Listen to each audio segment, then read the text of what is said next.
Hey, what's going on, YouTube? How y'all doing? How y'all doing? It's B. Avery here, and I want to welcome you back to the channel for another episode of Just My Opinion. Thank you so much for tuning in. I really do appreciate it this Sunday evening. It is December the 6th, 2020. I know you guys got to go to work tomorrow. You're getting ready for bed, but y'all can still kick it with me and your boy. I haven't done lives. I think this is probably my fourth, fifth time in the whole channel.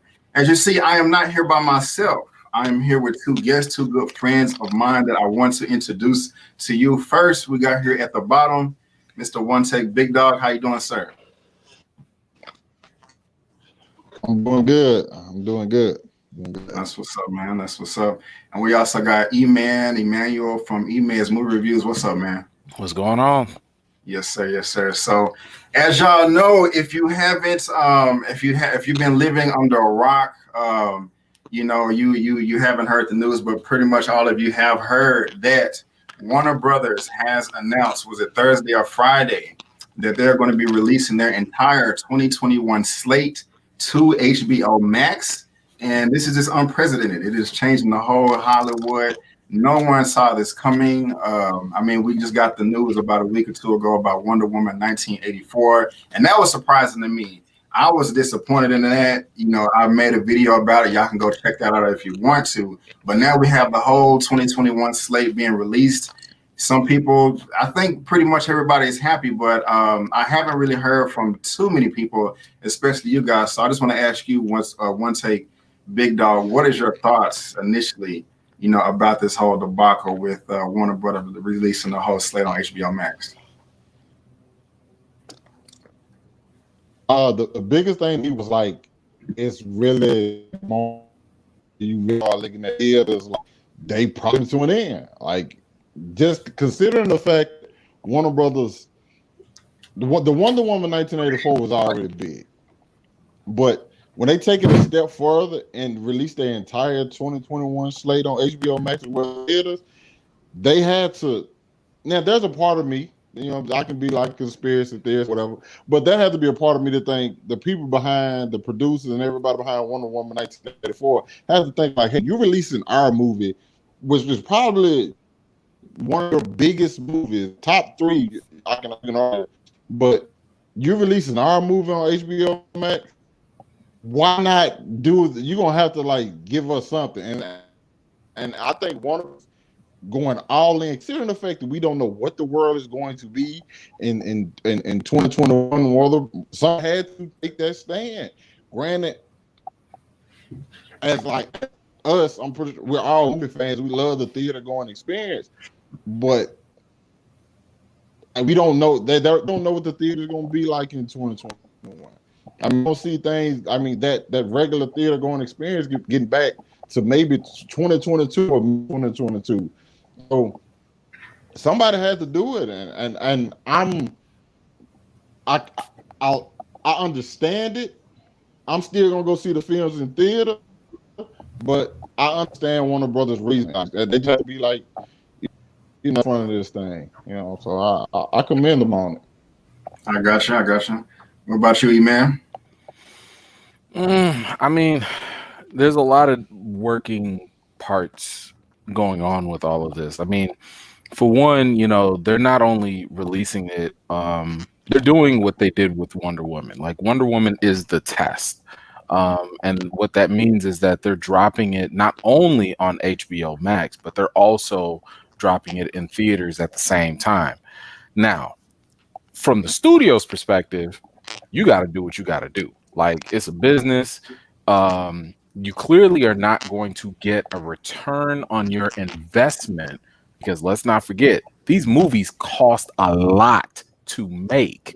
You're talking about a Wonder Woman movie, maybe with a budget of $200-300 million or something like that. When you factor in advertising and all that, right? You trying to recoup that money and make some more. Exactly. So when you put it in like a theater, you're talking about making maybe $600-700 million.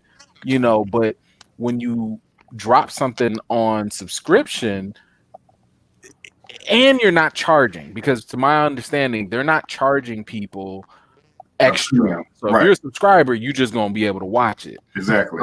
And what that means is still not recouping any money from that if you're HBO. You're just making your measly $15 a month. Right. That's not a lot of money. And we saw what happened with Mulan, Exactly. where even when they tried to charge $30, I want to say they only made maybe 200 million or something like that. Like they barely broke even, Right. basically. That's not what they're looking for. That's like me saying, like, yo, do you want to go to work and break even? You know what I'm saying? No, you want to make more than what you put in when you work, right? Right. So you know, now on the theater end, this sucks. You know, because if you're a theater, you need butts in the seats because theaters, they don't make money off of tickets like that. The only time theaters start to make money off of tickets is the longer a movie is in the theaters. Right. When it hits week number 7, week number 8, still in the box, that's when the revenue share starts to tip over more so for the theaters to make money. Otherwise, they got to make money on that expensive concessions and food and stuff like that. So of course, you know, the AMC CEO, he was pissed off. Regal, Regal Theaters, you know, they was mad. Excuse me, but at the same time, they were right. You know, they were right to be upset because a lot of this stuff is very short term. It's only for 2021, you know, because that's all we can really do right now. Right now, they're looking at the science. They're looking like, you know what, this pandemic ain't really going away. AMC is like, yeah, but we got a vaccine. Come on now, everybody's not gonna take that vaccine right out the gate. It's gonna take some time, you know. So, you know, studios was like, man, look, things aren't even gonna be hopeful to get back to normal until 2022. That's just being hopeful. So they had to drop it like that. And you know, I think what's going to happen is going to be similar to what happened when Universal tried this with Trolls. Right. You know, they did it on a smaller scale back in like March or something like that. Oh, I think we lost. Lost. He'll be back. Okay. I think his connection was kind of bad. Okay. But yeah, Universal tried this out, and when they did it, you know, AMC, Regal, they was like, boycott. You know, and it was like a couple months later, you know, they restructured a deal. And what that deal was basically like, okay, if you're gonna put it on streaming, you have to at least release it in theaters for like 3 weeks, 4 weeks, instead of like, you know, the 3 months that they used to. And you got to cut us in on some of that revenue that you're making on the rentals. So there had to have been some sort of structure made. So I think that I would not be shocked in the next couple of months, maybe, if you start to see something like Warner Media cuts a deal with AMC and Regal, and there's like some type of revenue sharing that's done. Maybe they start charging for movies a little more. But, you know, it's one of those things that, you know, I kind of disagree with the idea that theaters are going to die. Because when I think of something dying, I think of like Blockbuster. You know, like Blockbuster's dead. You know, home video movie stuff, that stuff is dead. It's not coming back, you know. Theaters are gonna get hurt. They gonna suffer for the whole year, but they're not gonna die. And I think studios know that. And one of the biggest signs you can tell is the fact that they are doing a dual release. Because if they really didn't care about theaters, they'd be like, man, we just gonna keep it on our platform. And that's it. You know, but they know, you know, to get that $1 billion movie, to get that $1 billion revenue, you need theaters in the future. So I think they're going to play nice. A lot of this is probably just talk to get people to come to the platform, you know, to come sign up for HBO Max, which is a good strategy, you know, and then later on they'll be like, all right, we changed our minds, you know. That's just my now real quick. I gotta bring another brother in real quick.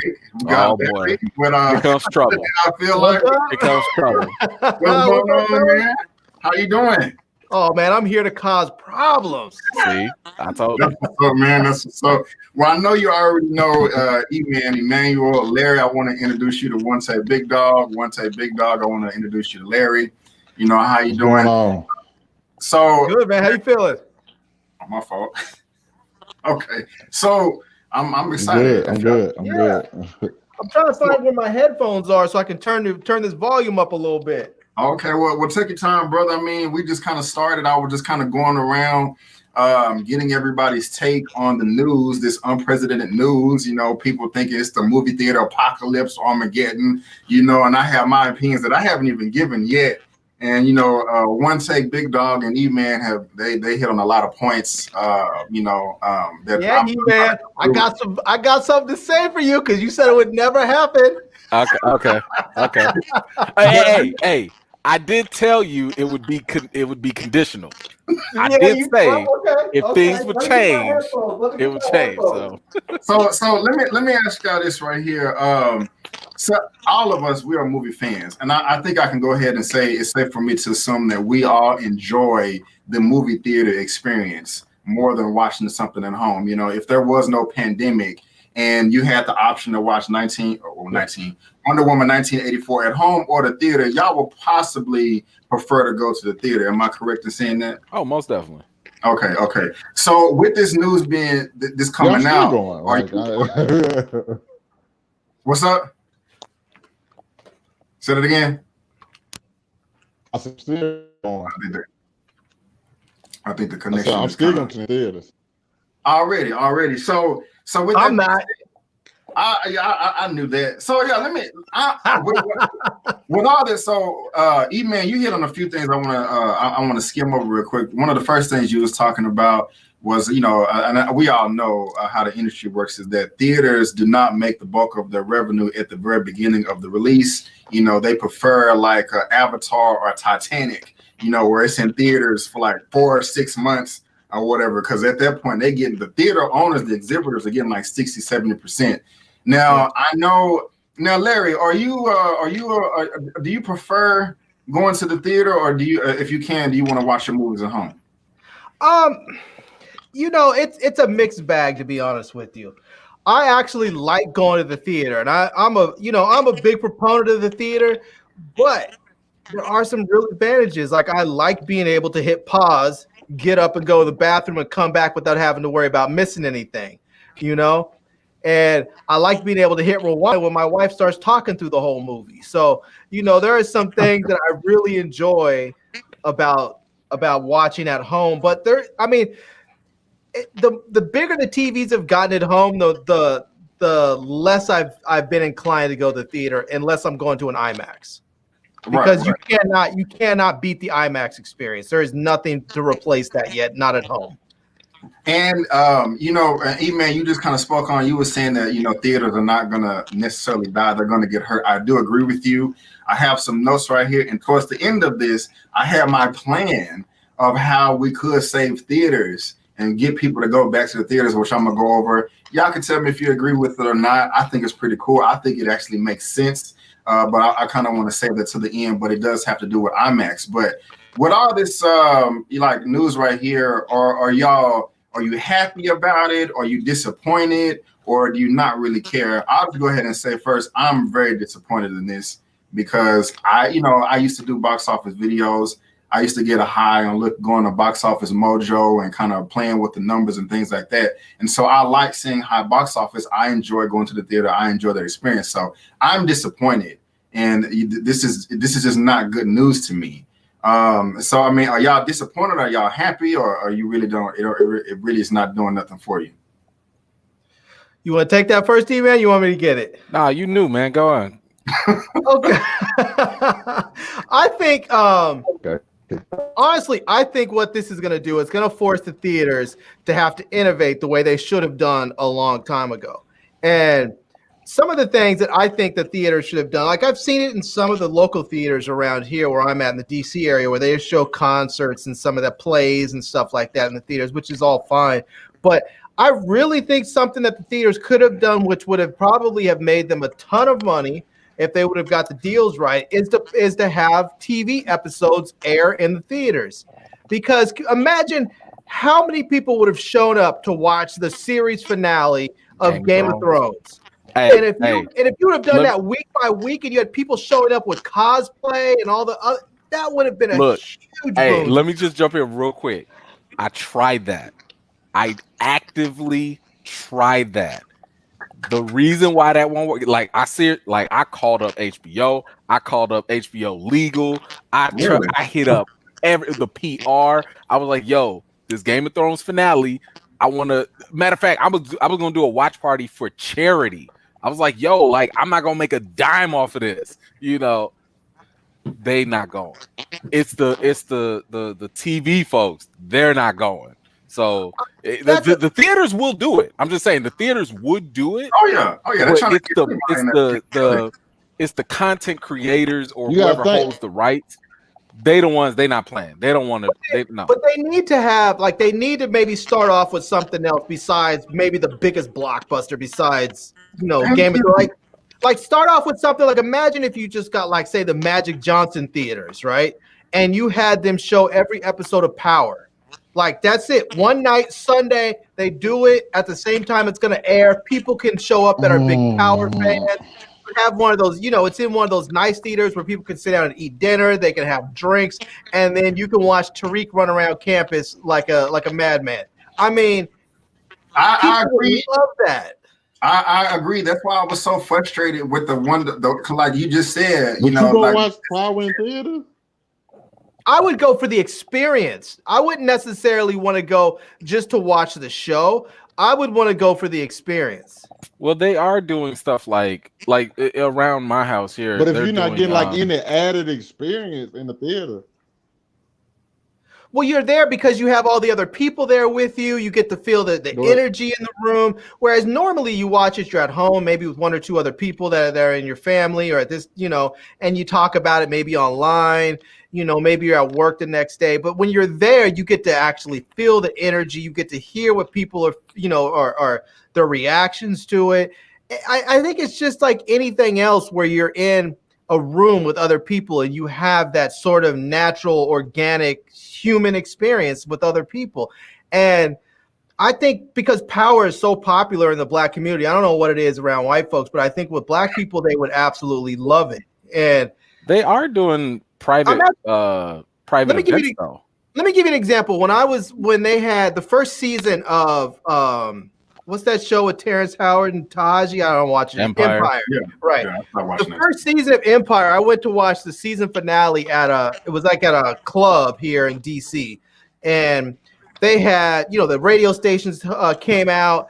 They had they had all these drink specials, and the place was packed. They were doing giveaways. It was huge. That place, literally, it was elbow to elbow room. There was so many people in there to watch the season finale of Empire. And you can't tell me if you had something like that for a very popular show in the movie theaters that it couldn't be a success. I agree. I wish they would have tested this with something smaller, not a $200 million budget film. Like Wonder Woman 1984. Why? We got Mortal Kombat. Hold on, let's look at the. Let me try to pull up this release schedule real quick. 200 million. They almost tested it with 600 million with Bond. This is that is dumb. Like hold on, let me try to bring this up real quick.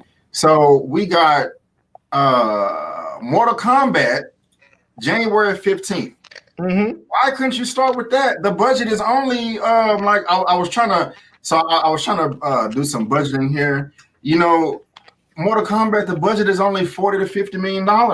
Well, I'll give you a little inside stuff. So I was at a press event with Patty Jenkins and Gal Gadot, right? Right. And before we could break up into the actual press thing, they had like a little mixer room where people were just like, hey, what's up, and just like chilling or whatever. Right. And one thing that she said, so I guess it wasn't like off record, but she just didn't say it during the actual interview, was she liked the idea of giving because this is, I think the director has a say in some of this too, right? So just like how Christopher Nolan really pushed for Tenet to drop, he wanted it in theaters. Like, shame on him for that. He didn't want to do none of that streaming stuff. He didn't use that IMAX camera so you could watch it on your phone. Right. So he pushed Warner Brothers into that. But Patty Can I Jenkins. just say before you go on, that was a Yeah. horrible decision. In the middle of a doggone pandemic, you're going to try and push people into a closed room. That was the most selfish, and it wasn't even about money. It was just about selfishness and arrogance and the audacity to think they would show my big movie on a little screen. That's what he wanted. Get over yourself, man. Either tell them to hold the movie until the pandemic's over, or go ahead and release it on streaming. That was horrible. I'm not forgetting that. I'm just letting you know, I'm not going to forget that. I feel you. But like the thing for her, for Patty Jenkins, she was just like, yo, I'm okay with letting this go on streaming because it's kind of like a treat, or a gift for everybody for Christmas because 2020 just sucks. These are her words. Do you really believe that? Or do you hey, these are her words, because what she also mentioned was that it sucks that we're not going to make more money. And I think that is true, because she realizes dropping it on streaming, you're not going to make no real money that you would have had it gone to the theaters. Now, there's probably something working on the back end, right? That probably means she probably said okay, Warner Brothers, I'm going to let y'all take this, but you better sign me for 3, 4, 5 other movies later. So I'm pretty sure they probably worked something out like that. But according to her, she was cool with giving us this movie to watch in theaters or on streaming as a gift. She ain't making no extra money off of it. But she also mentioned she can't wait to make another movie to be seen on the big screen. So I think there is a mentality in the studios and even for filmmakers to realize this is all temporary. This is only for this year, this coming year, and that's it. Because everybody knows the real money is made in theaters. Right. So it's not temporary. Big Dog, I think it is for the pandemic. No pandemic, you going back to theaters. I think what they just did was brilliant, man. Because what they're doing is they're coming right out the gate with Wonder Woman, right? So they're going to get a whole bunch of new signups for Wonder Woman, and then they're going to keep just bringing them one month after the next month after the next. They're just going to keep. Let me add to your point real quick. Let me add to your point. Cancel. Hold on. Let me add to your point real quick, because one thing that just came out, they are stopping trials right before Wonder Woman. So you're not going to be able to sign up for 7 days for free and watch Wonder Woman, which is smart. That's smart. Hey, get your money. I'm not watch it even and then get out. Yeah.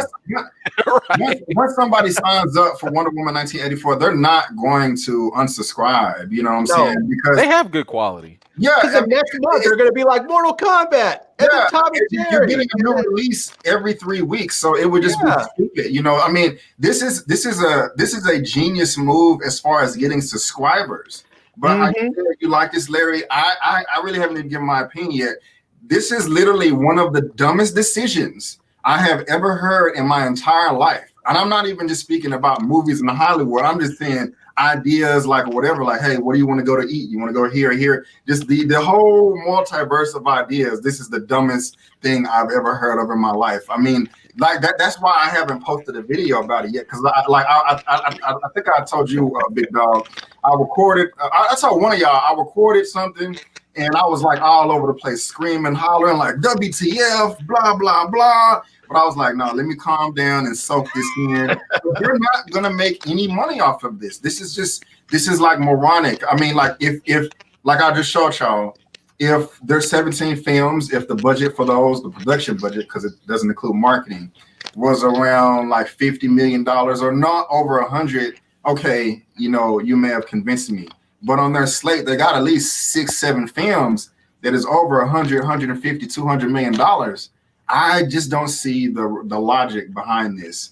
I think they jumped the gun. I think this is too early. No one knows what's going to happen with this pandemic. So why would you get everyone's hopes up making this big announcement? You just announced Wonder Woman 1984. Just do that, chill a little bit, see how it plays out, and then announce the next 3 or 4 months. Why do you have to, announce the whole year? Do you Dune comes out October? So let's say we're in June of 2021 and everything is just bombing. Nothing is making money. Do you really still think that they're going to release Doom in October on streaming. No, they're going to put that in the theater. And everybody that's subscribed now is going to be pissed off. Like, no, I paid for a year subscription for HBO Max, and I got the discount at $11.99 because it's usually $14.99. You know, but I did the year, so it's cheaper. And I signed up on that based on the fact that I thought Dune and all these other films that's going to come out fall of next winter is going to be released on streaming. But they're probably going to add some premium because they're just losing money or something like that. I don't know. I had to vent that out, but I just think this whole thing is just like insane, crazy, stupid. The funny thing is behind the scenes, like this decision was made very, very top level. Like I even talked to like one of the reps from WB, and they was like, "We just found out when you found out." You know, like if the company don't even know about it, you know. And I think even I want to say like the AMC CEO was like, "Yeah, we just found out like an hour before it was announced." Oh, that means something came from the top, very top up, and that also means very little consultation was made.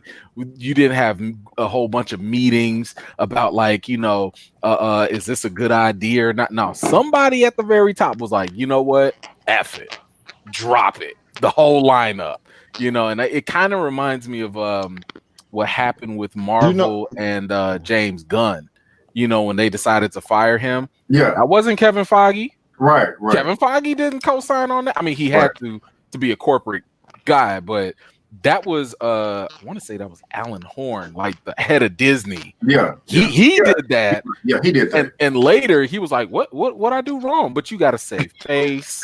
You gotta act all cool. You gotta be like, man, we just need to wait. Nah, everybody was like, dog, you wrong. You didn't need to fire James Gunn. So I think this was a top level decision, and they're gonna have to own it now. Yeah, they just gonna have to live with it. Big dog, go ahead, man. Oh, did he freeze up? Listen, here's my thing about it, and y'all hear me? Yeah. So here's my thing about it, and I understand where you're coming from, B, but this is another thing.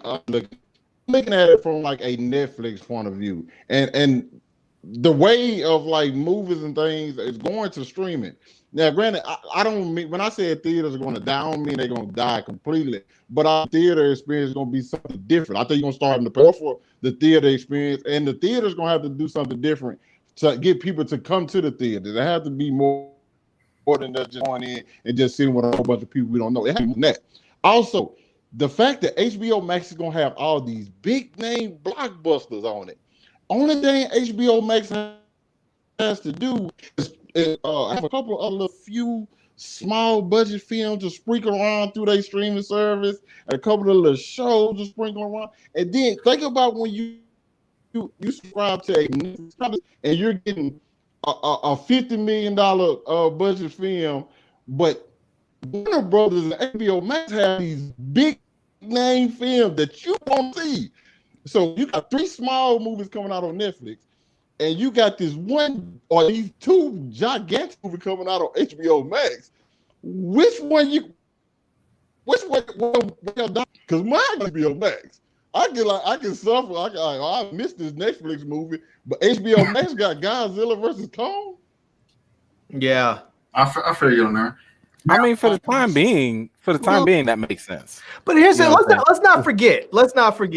I know you guys are probably about 10 years younger than me, maybe a little bit more. But let's not forget that they said this same stuff when videotapes came out. They were saying Blockbuster is going to kill the industry. Blockbuster is going to destroy the movie theaters. No one's going to go to the movies if they do this. And all that turned out to be complete hogwash. People, in fact, the movies are making more money when they had video and streaming and DVDs and everything else than they ever have. The ancillary market is as big as it's ever been. And it has done nothing but help the theatrical, part of the market. I just think that what they're going to have to do is just develop a better and new, or maybe not even better. They've got to develop a different business strategy, because the whole day and day thing, that's I think that's just inevitable. We've been getting closer and closer to it, and now I think it's just with Warner Brothers. It's here, maybe because of the pandemic. But I think if they really start to find any level of success, they're going to run with it. And if they can, if some little mathematical algorithm nerd somewhere can figure out a way that the studios can make a crap ton of money by going straight to streaming, they're gonna cut the theaters out altogether. I don't think that'll ever happen, and I'll give you a number of reasons why. I'll give you a number of reasons. Let me give you the intangible. Completely. Let me give you the intangible reason why, and it goes to your earlier point about Blockbuster, right? Like, why didn't it kill the movie theaters? I mean, it was never like you could only see certain things in theaters and not eventually at Blockbuster, right? Like, you always had the ability to watch things at home. The easy comparison I give to this is eating food. You can eat food at home all day, but we still go out, right? We still go get some carry out. We still go to fast food. We still go sit in a restaurant that cooks the same stuff we can cook at home, but we too lazy to watch or whatever. And we pay more for that. On top of that, we pay for the experience. Because I'm sorry, even if you're going out on a date, you ain't about to be like, hey girl, we going Netflix and chill for the whole year. At some point, I'm not saying it got to be every week, but at some point, Valentine's Day, anniversary, something, you want to go get out the house. And that's what theaters are going to be there for. Now, I also agree with Larry about, theaters are going to have to change. I don't know how much they can change outside of developing more technology, right? So when you have things like Dolby Atmos, when you have things like 4D,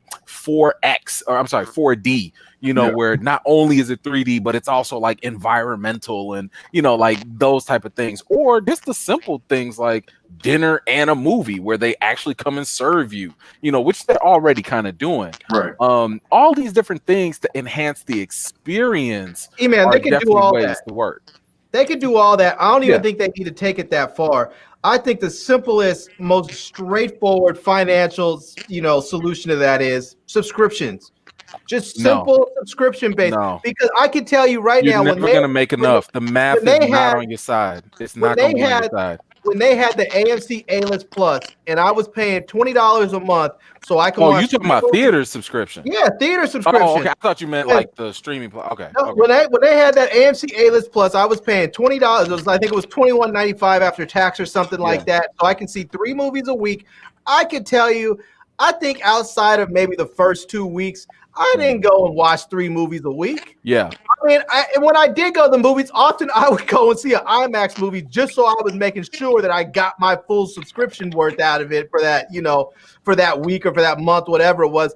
But the reality of it is, if you are getting people to pay for essentially for 12 movies a month and they only go and see 2 or 3, you are coming out way ahead. Oh, 100%. The Movie Pass model. Yeah. No, hold on, real quick. Yeah, but it was much more because Movie Pass was coming in at like $10. Movie Pass was actually profitable when they were at like $50 a month. They had way fewer subscribers, but they were actually able to make a profit when they got bought out and they got their VC funding and they started talking about $10 a month and all that. That was just lunacy. But at $25 a month, and you can go to the movie 12 times a month, a lot of people will buy into that and they do like they do with the gym. They use it for the first couple weeks, month, right? And then they just don't go. But they're still getting paid. Yeah. But they're still getting paid. And they'll use it every now and then when someone has a date. Right. When somebody wants to go out with their family or just whatever, but they just don't use it. Yeah, that'll work. And just real quick, guys, I just want to say this real quick. Guys, who all y'all that are watching us live right now, all 76 of you, I do appreciate it. If you could do me, all of us, a favor and go ahead and smash that like button, smash the like button or the thumbs up button. Go on and hit the subscribe button. And everybody here that is on this live, myself, Larry, OneTakeBigDog, and Eman, all of their channel links to their YouTube channels is in the description. And also, if you go over to my page right here, we got the whole family right here. You can just click the channel tab, subscribe to everybody. If you see them on here, just go ahead and subscribe to them. It's just, I'm just spreading the love. Now, I want to ask y'all this right here. Another reason why I think this was a stupid, idiotic idea. How do y'all feel about? How do you really feel? This was like some of the worst communication ever known to man. AMC which is owned by that Chinese conglomerate Wanda Corporation or something like that. The largest theater chain in the world. WandaVision. Huh? WandaVision. Yeah, and No, I'm messing with you. It's not WandaVision, man. You tripping, bro. Why would you not communicate this with the largest theater chain in the world?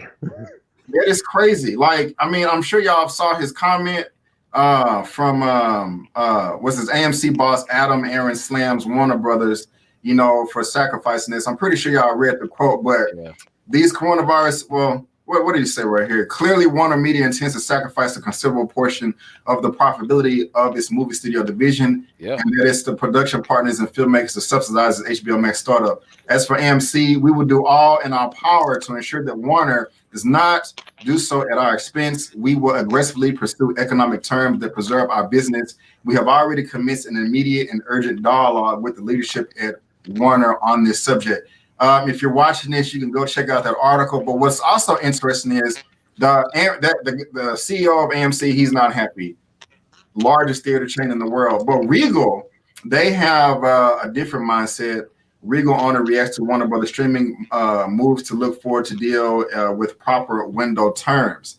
And so this is just horrible communication, in my opinion. Yeah, I don't know why you wouldn't just be like, hey, what's going on? But at the same time, on top of that, AMC kind of needs to shut the hell up because they're the ones that opened the floodgates, I believe, earlier this year with Universal and Trolls or whatever. They, you know, but it worked. So, but how can you get mad at? I mean, it's just a whole debacle. Hold on. AMC didn't start it. Universal started it. Universal was like, man, we just gonna drop Trolls. They basically was like, we just gonna drop Trolls on streaming. We forget everybody. So Universal did what Warner Brothers did. And AMC was like, okay, cool, we're going to boycott you then. And Regal got on board and was like, all right, cool, we're going to boycott them too. And then later, it made Universal, it forced them into a deal with AMC and I think with Regal too, where they gotta share the profits. So AMC is doing what they got to do to survive. I'm not mad at AMC. I'm just saying, I'm not mad at. All right, here's my theory on why they're doing this. One, simply lack of respect because they don't. I think the studios don't really feel like they. But what do you expect them to do? I don't think the theaters feel. I don't think that the studios feel that they really need them. And I think this is really this sounds far fetched. I know you guys are gonna think you're probably gonna throw some bricks at me, but I think this is what's gonna happen. I think the theaters are starting to think like Amazon. Amazon has gone out there, undercut everybody, forced people to shut down because they can't compete with Amazon prices, and now they're starting to open up Amazon brick and mortar stores.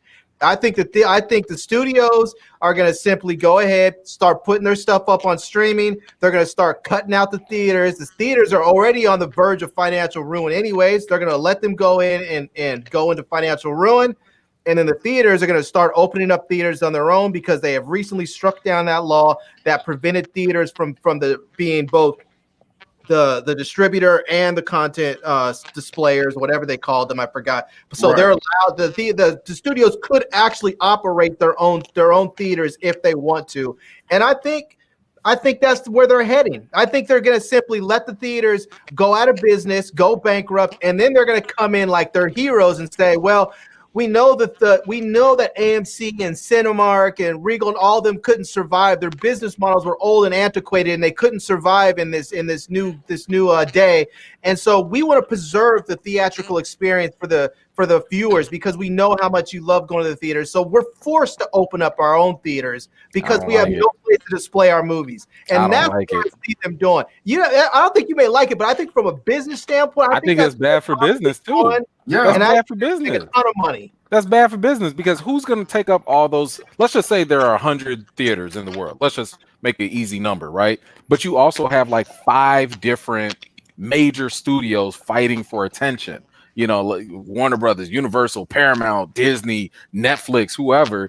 Well, y'all gonna have to divide them buildings up, and that means in some areas, people not gonna be able to watch your Warner Brother movie. They're not gonna be able to. It's too far to watch the Disney movie, and you're losing out money. So it's a No. lot easier to just work with theaters rather than letting them die and buying them out. And maybe people will be able to go to the Amazon building, to go watch your movie. It's too much. Right. No, I really they share the movies. That's one of the They ways. don't want to share. Why they want to share? I don't want But to share with isn't you. Warner Brothers They did with Hulu. Just like they did with Hulu. They all got together and they shared their content to put up on Hulu. What happened to Hulu? What happened to Hulu? Well, yeah, What happened to Hulu. Hulu? But they have Hulu Call it as by a its real first name, one. Disney. But they have Hulu as the first one so they can get it under, so they can get the details worked out. But Hulu ain't nothing but Disney. Oh yeah. Now I don't understand why these theater chains are not coming together and holding the line. I mean, I think they will.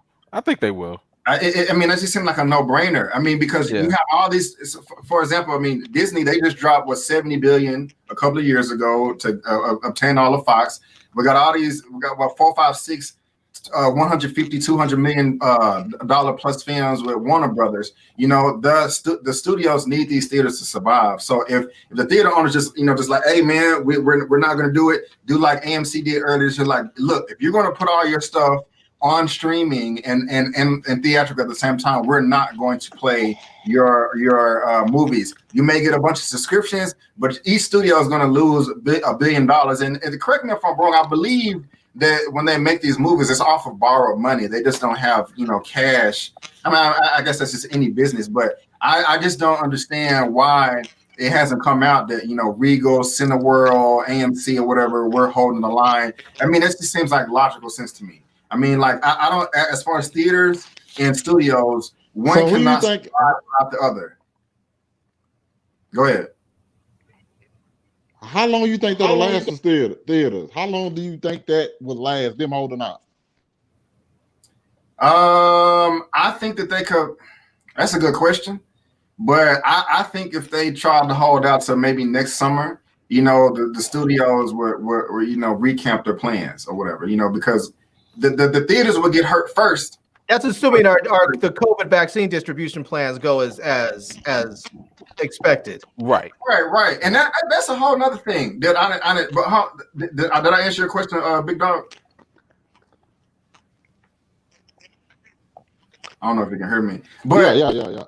Oh, that's just another thing. You brought up the pandemic. I was like, don't want to talk about that or not. Look, we're in this mess because of a pandemic. Okay, I'm not going to turn this into a political discussion. But our current leadership right now, he didn't take it seriously. We're going to be in new leadership January 20th. That's one of the main things of why I don't understand. We're in this mess because of a pandemic, and we are going to get new leadership that's taking a whole different approach to this. So I just don't understand why you didn't wait. Scientific approach. Huh? Scientific approach. Yeah, it's not politics and science. You get COVID may kill you. People don't want to go where other people are because they might get COVID. That's not politics. That's just self-preservation. And science. I was just wear a mask. Yeah. Right. I know you're down there. I know you're down south in Texas there where you have all those people talking about it's not real. So it may be very political for you. Yeah, we got some crazy people down here, Where you at, man? You be bouncing all across the country, bro. I don't know where you at, but anyway, I know where you are. I'm in Louisiana. Okay. Oh, he's down in the thick of it. Man, sometimes he be in Louisiana, sometimes he be in Texas, sometimes he be in Cali. I'm like, man, but now let me tell you guys this. When I was a kid, when I used to go to the movies as a kid, we used to have like the Fox Theater, and I forgot the name of some of the other theaters, but they used to have theaters that were dedicated to one studio. And what they used to do was they would have the new movies that came out, and you would pay full price to see those movies. But they also used to run like the either like extended runs of older movies, or they would do like B movies or something. So like let's say that they had Marvel theaters, or it wouldn't necessarily be Marvel. Let's just say it was Disney theaters. They may run like Black Widow. You pay regular price for that. But let's say you never saw Black Panther in the theater, but you want to. You may only have to go and pay $5 to go see Black Panther in the theater because they will run the other movies in that theater. And it worked. It worked for a long time. In fact, it worked so well for so long that they actually had to be sued out of existence. And since those laws are no longer in effect, I don't think the studios have any reason not to go back to that model. Hell, if I was the studios, I would go back and put these actors and actresses back on that model. I'd put them all back on salary. I wouldn't be paying people $20 million. I'd sign you to a contract. I'll pay you a salary for 3 movies. Yeah, you ain't gonna get no actors on that. You'll get new actors. You'll get new actors that are. You'll get new actors who are hungry, Exactly. but then you're gonna have to deal with unions and the Actors Guild, and you're gonna have a mess. I surely would, man. Whole mess. Now, something I want to bring up that I think will help Warner Media. And I got to memorize like the whole hierarchy of order. Like, we got Marvel. I'm pretty sure we all got that memorized. But one of the good things is they will save money because, when you put it on streaming, they're going to get 100% of those returns. But if this stuff is released in theaters globally, the theaters, exhibitors, they get around 30 to 50% of those box office sales. So I think that's a plus. And also, I believe that, let's say, for instance, this continues on into 2022, which I hope it does not. I think they'll also save a lot of money on marketing as well, because sometimes these big blockbusters can cost $150, $100 million in marketing too. But if you have your own platform, HBO Max, it's I don't know. You're right. Sometimes their marketing budgets are just as big as their production budgets. Right. I mean, some of them are huge. So don't you think it'll be cheaper, like if all of Warner Media is kind of operating within their own a system? No, you don't think so? No, the only way that's going to work out is if you reduce the production cost of movies. So you're going to have to make those $50 million movies, and then you're going to have to because you can't survive on a subscription basis. Like the way movies are made today, you're not going to make your money. You're going to be lucky if you break even. So you're going to have to either start charging people per movie, so $5, $10, whatever, just so you can get something. And you're going to have to reduce the cost of making the movies on the other end. But even then, there's going to be, and this is something else I think a lot of people are not considering. There's going to be a bubble. Like we're approaching a bottleneck right now when it comes to all these streaming platforms. Because right now it's cool because you only paying, $10, $12 for this, $10, $12 for that. But guess what? Eventually, people are going to catch up with Netflix, or the companies are going to catch up with Netflix. Eventually, Disney in the next 3 years is about to blow up. I'm telling you this right now. They're going to blow up. They already got like 6-7 shows that are almost done with production, and then they're doing another 6-7 shows just like that. So whatever The Mandalorian is doing right now, multiply that out. Then they're about to introduce the whole Fox content, everything on Hulu. They're going to merge. I'm telling you, all these companies are in a race to be equivalent to Netflix. So imagine you have 10 Netflixes out there. Maybe not even 10, 7 Netflixes. And we already see what Netflix does. Because they have more content, because they pay for better quality, they got to raise the prices. Everybody else is going to raise their prices too. And when you raise the price, that means the movies are going to come in 4K, higher definition, probably 8K in the next 10 years or so. And that means you're going to need higher internet speeds, more storage facilities to do that, which means your internet companies are going to raise the cost on you too. So sooner or later, every platform is going to cost $20 to $25 a piece. Right. So there's going to be a point where we're going to be like, man, I remember when I used to have all the streaming platforms. Now I can only afford 3, I can only afford 2, if that. So because my cable bill, man, they charging me extra because streaming costs more, so it's one of those things where like something is going to have to give.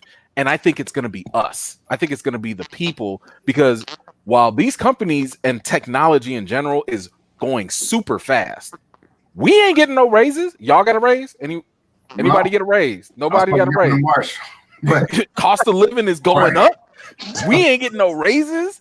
You know what I'm saying? To keep my, up with my, it. my, my work It's gonna responsibility be is a going bubble. to. I'm just saying it's gonna be a bubble in Now, 3 to 4 something you years. something you It's just gonna said. be too expensive. I want to hit on 2 points because you said like Disney Plus is going to explode. I think I read that like a conservative projection is like by 2023 they're going to have like 250 million subscribers. And what's beautiful about that is, you know, they own all of their content. You know, Yes. they're still going to have to make up the 70 billion, but they're going to make that up in 5 years, in my opinion. Easy. And I honestly think that Netflix is going to die in 5 or 6 years because their operating cost is so high. Because they spend a lot in licensing. Yes, like $17 billion in licensing. Yep. And then I know we're in 2020, 2 years ago in 2018, they were spending like $8 billion a year off of for new content. And I think that's at $10 billion a year now. And so I think each year they're like $5 billion in the hole. You know, if all of these other studios didn't have their own streaming shows, I'm thinking about 10 years, 7 to 10 years, maybe they will start to break even and see some profit or something like that. Because, you know, people just not going to cancel subscriptions unless they losing jobs. Well, I mean, we are now in the pandemic, but this, like you said, Disney Plus is going to explode. I don't think, unless Netflix just stops paying tens of billions of dollars on licensing fees, I don't see it lasting. I don't think they'll be here in 10 years. That's just here's my thought on this. Here's my thought. I think that what we saw in the music industry happen, a decade and a half ago, I think is what we're starting to see in the movie industry now. We saw a lot of these people, a lot of the record companies coming out saying, "Oh, you need us to give you all this money. You need us to distribute all your stuff. You need us. And the artist eventually said, "No, we really don't." And they started to realize, if I want to make $10 million off my album, I don't need to make $50 million off of it to net 10 million. I only need to maybe make 20 million if I cut out the record, if I cut out the record companies and go and sell it direct. You know, if I go straight to iTunes or straight to wherever else to Google Music or wherever else they sell their music at now. And I think if you start having some of the same conversations in the music industry where the studios are like, we don't need, if normally we might make $100 million off this film. Well, we don't need to go ahead and have our movie on 3,000 screens and bring in $400 million so that we can net our million. We can just have it in-house, and we only have to make 150 or 200 million to actually net our 100 million. I think what they're going to see is the more they can cut people out, the more they're going to actually be able to earn for their shareholders without having to earn all that extra money. Yeah, it sounds great when you say this movie made $1 billion at the box office. Great. But how much did you net off of that movie? You know? And if they realize we don't need to make $1 billion in the box office to net the same amount, they will start cutting people out. Right on. And that's what I think that's what's going to happen. We're already seeing it happen. We're arguing that it's not going to happen. We're already seeing it happen. Even before the pandemic, we started seeing that the theatrical windows were getting shorter and shorter and shorter. I think part of that also, and let's really take a look at that slate that Warner Brothers did. And I have to be careful because I don't want to get nobody in trouble. I think there was doubt that Wonder Woman was going to be as big as the first one. And I think that was one of the reasons why it was negotiable to be dropped, right? Now, here's the thing. When you look at that slate of movies, is every single one of them going to be a huge blockbuster? No, right? So it's really like a cost savings, type of average, right? Like I could see Matrix 4, Doom. I'm looking at 5 blockbusters at least on that. Yeah. No, for sure. But like those same 5 blockbusters, right? Those same 5 are the ones that you probably would have gone to a theater for, and then the rest of them, if you had the option, you'd be like, I'd wait. I could wait. If I know it's going to come out even 3 months from now, you don't think you're going to wait for Tom and Jerry?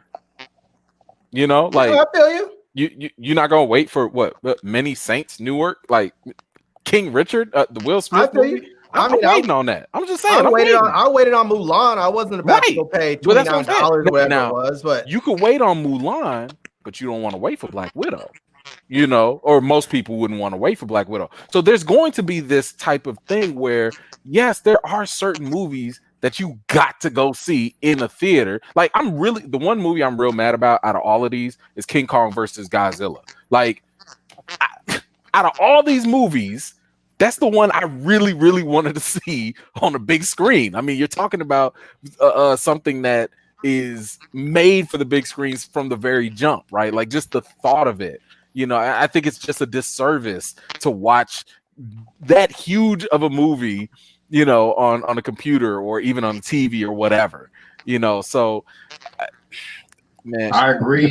I agree with you 100%. Now we're coming up on an hour, guys, and I know y'all have things to do, so I don't.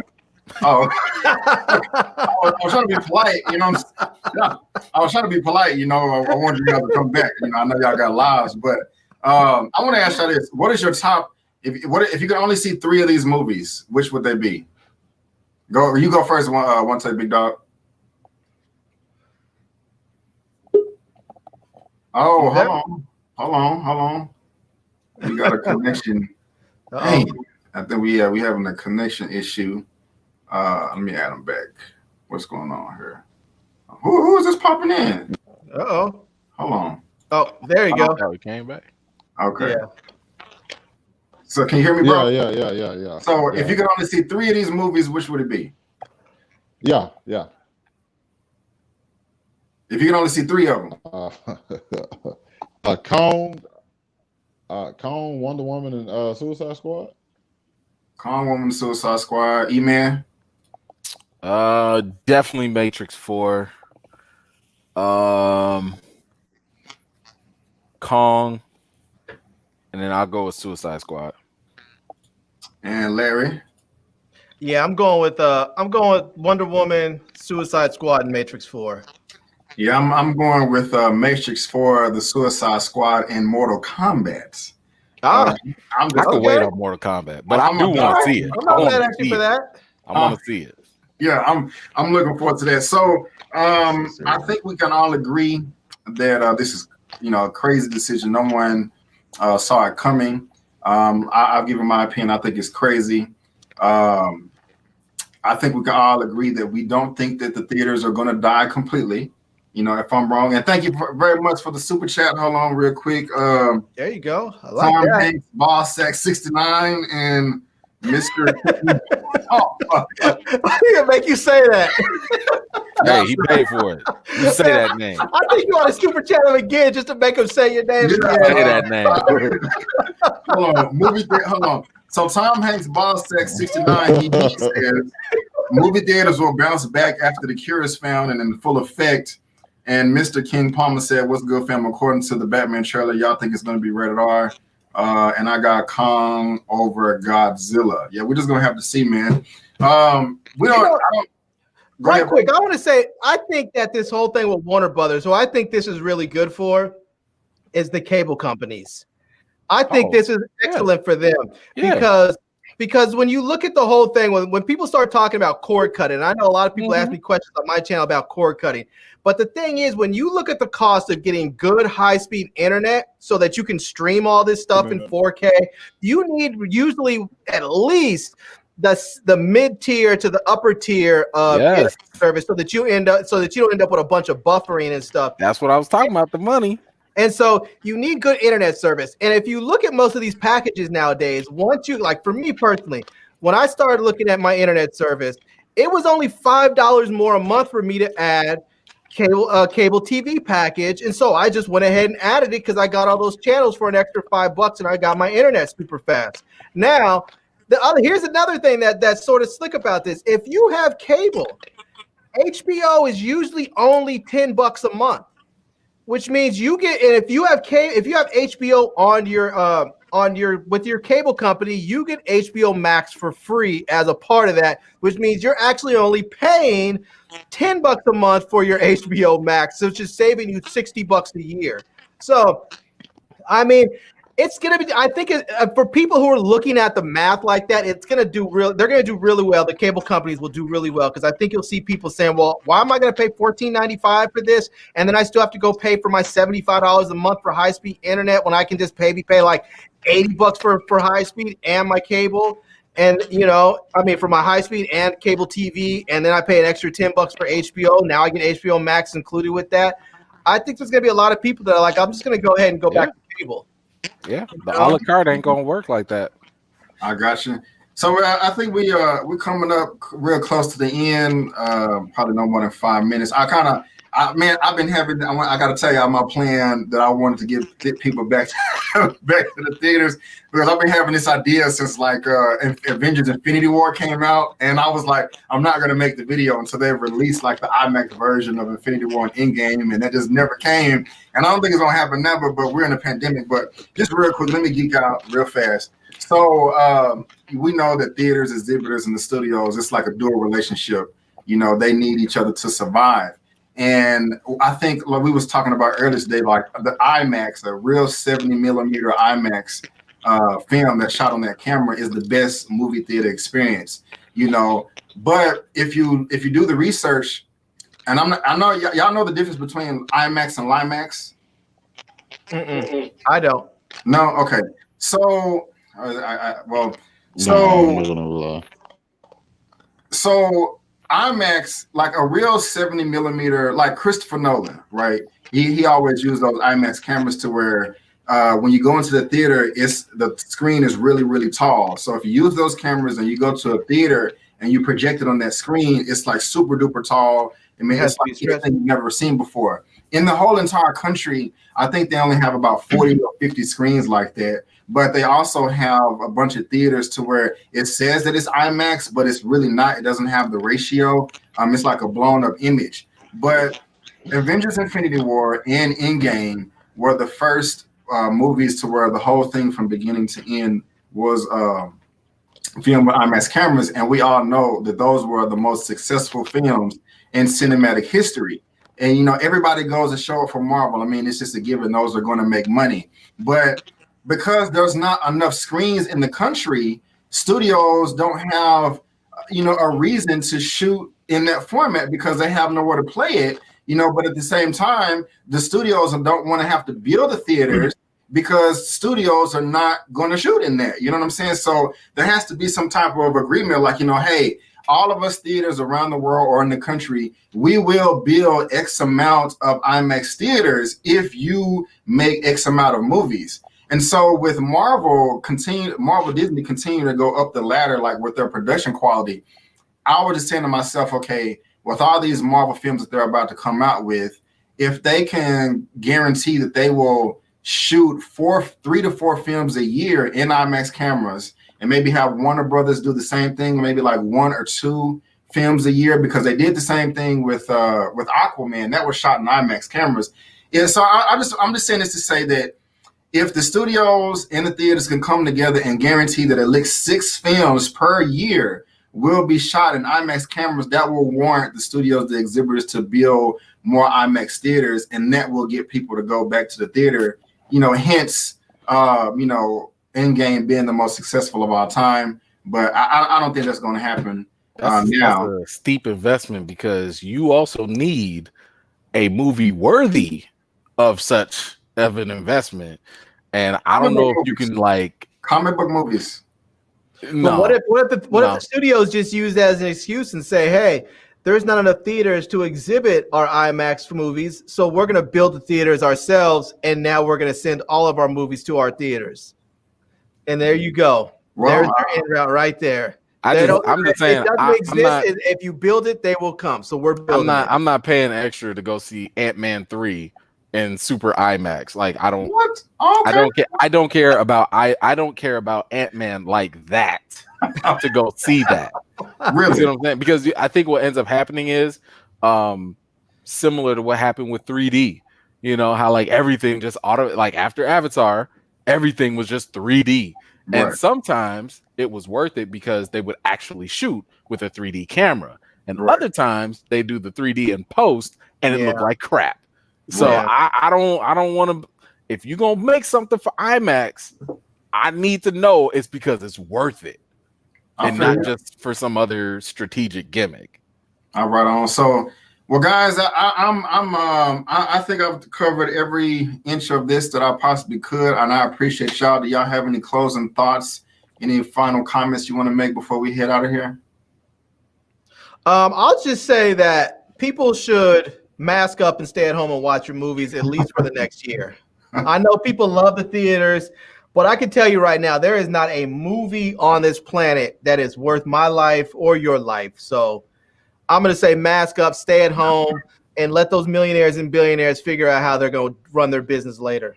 Right on, right on. Eman, you got anything you want to say? And I 110% agree. You know, like as big of a movie buff as I am and a movie lover, I'm not leaving this house, you know, to go do all of that. Like, I will take the L, you know, and just watch it at home. It is what it is. But overall, like, you know, like I said before, theaters aren't gonna go nowhere.